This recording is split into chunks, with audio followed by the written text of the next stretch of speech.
In honor of James Gunn's The Suicide Squad, I saw it in theaters, and afterward I sat through a playlist worth of all kinds of video essays and video homages. Homage. Like you.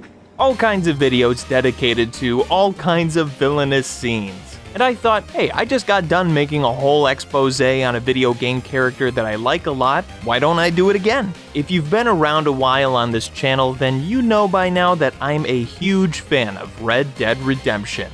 One of the strongest aspects of this franchise is the character work.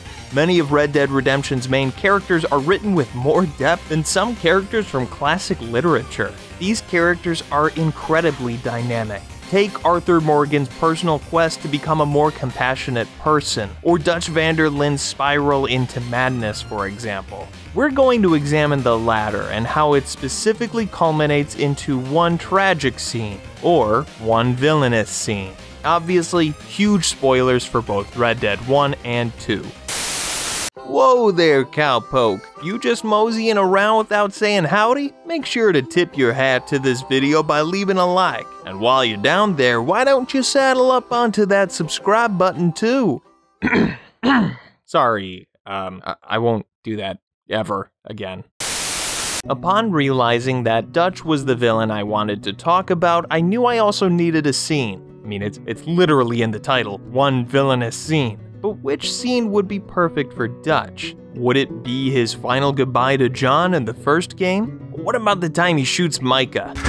As iconic as those moments are, they aren't quintessential Dutch moments. Rather, they're exceptions to the rule of the van der Linde mentality. Instead, I'll examine Arthur's penultimate confrontation with Dutch in the final mission of Chapter 6. To save time and avoid extraneous summary, I'm going to give you a less than eloquent reminder of the context of this scene. Everything's gone to shit. Most of the gang is either dead or gone, the Pinkertons are at the gates, and Arthur is moments away from succumbing to tuberculosis. Most of this is Dutch's fault. We'll get into why in a second. Arthur accuses Micah of snitching to the Pinkertons. Micah denies this claim. Miss Grimshaw threatens Micah to disarm himself when this happens. It's coming fast! Now! Who amongst you is with me? And who is betraying me? Why does Dutch fail to identify a clear adversary in this confrontation? Susan Grimshaw is an established member of the van der Linde gang, and although nurturing might not be the appropriate word to describe her, Miss Grimshaw is a caretaker for the gang, serving as many members' surrogate, tough-loving mother. Micah Bell, on the other hand, has much less clout in the gang. He's only been with the gang for a couple months. However, he's also a manipulator. He feeds into Dutch's lofty aspirations for high-risk, high-reward ventures and bolster Dutch's ego for his own personal gain. Although it might seem futile to dissect why a character who contradicts themselves as much as Dutch van der Linde would be indecisive in such a high-intensity moment, I always found this confrontation particularly confusing. There should be a clear answer. After Arthur's allegations and Micah's execution of Grimshaw, Dutch should be hearing those alarm bells going off in his head. Yet Dutch's indecision seals his fate. If he doesn't understand now, it's because his ego won't let him.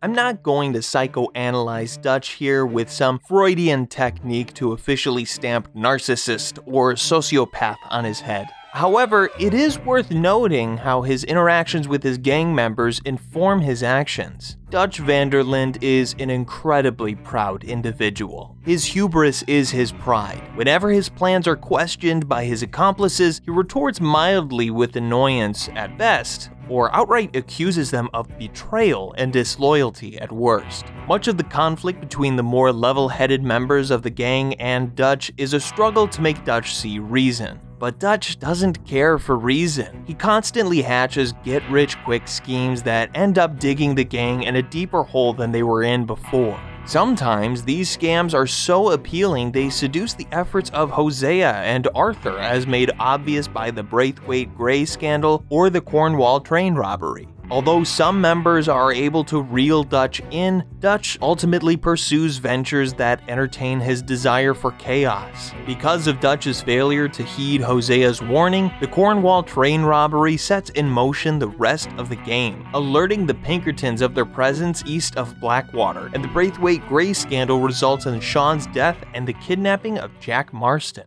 What is Dutch's solution when his con goes awry?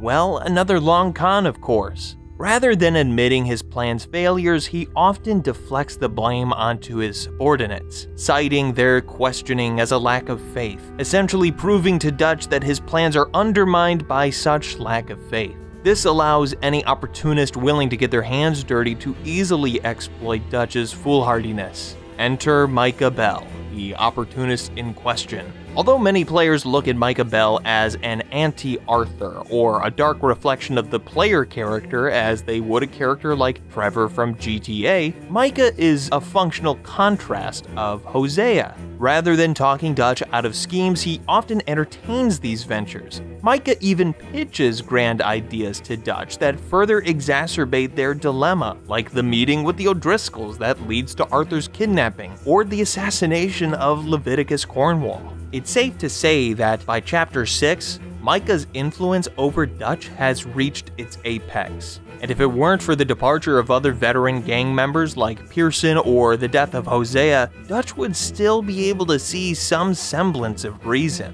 Without their wisdom, however, Arthur's influence carries very little weight when compared to a brown-noser like Micah. This leaves an important question. Would Dutch have pointed his gun at Miss Grimshaw? Dutch aims his weapons at Micah, a supportive yes-man that fuels his ego who also just shot one of his lifelong friends, as well as Arthur, a man he's raised since he was a boy, a man that considers Dutch to be a father in many ways, heartbroken and frustrated by Dutch's favor of Micah's ramblings. From Micah's perspective, he's essentially earned enough brownie points with Dutch by playing kiss-ass, to the point where he can murder one of Dutch's lifelong companions in cold blood, right in front of Dutch, with no repercussion. Dutch hesitantly sides with Micah in the standoff, revealing his true priority. He would sooner side with a voice that flatters his desires than one that points out the obvious flaws in his methodology. By Dutch's standards, Arthur's offense of questioning his leadership is more egregious than Grimshaw's murder. I gave you all I had. I did.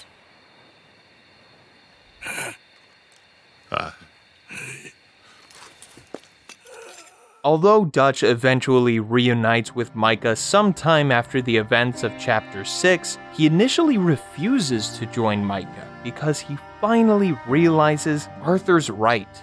Dutch insists he is a man of principle. Although he is a well-read, charismatic idealist, Dutch's motivations are far simpler. His delusions of grandeur and appetite for challenging authority are not motivated by a rejection of a capitalist society exerting manifest destiny and industrialization onto a natural world, as he often says it is. It's simply because it makes him feel good. Faith, Arthur. Have faith.